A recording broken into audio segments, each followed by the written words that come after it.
çağım, yaşlık eterim, güzel çağım, oyunlar arasında.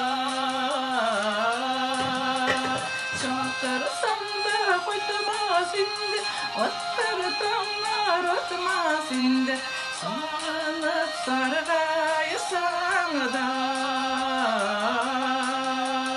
Koyta minidi yaşlığımda, öbüsken işigime, iki kozlar koydasın da. Hislerimiz şeşek atır, yürek yürekini yıvatır, koyunlar arasında. Koyta mindi yaşlığımda, öbüsken işigime, iki kozlar koydasın da. Hislerimiz şeşek atır, yürek yürekini yıvatır, koyunlar arasında.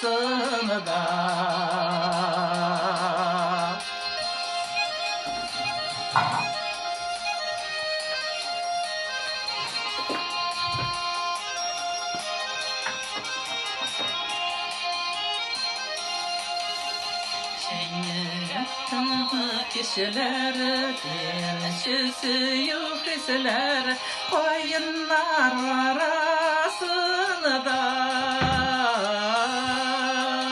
Şunda koyup yazılan idik, derdiler bir işken idik, benim al sultanında.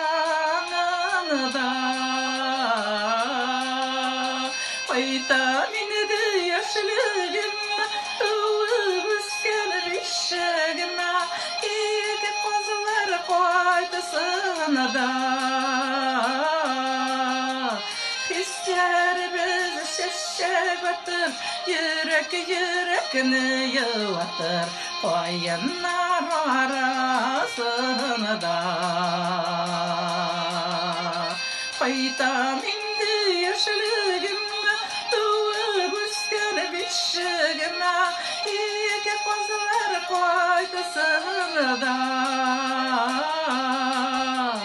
Hislerimiz şeşek atır, yürek yürekini yıvatır, koyunlar arasında.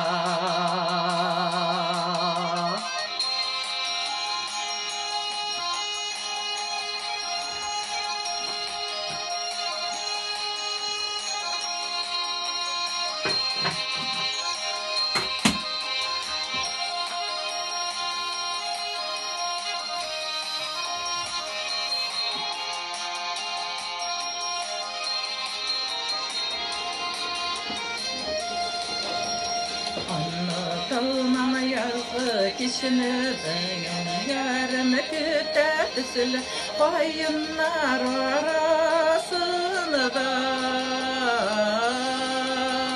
Yürek dişik düzeyken, usekler zillem iken, yoksulup sağlanır anada.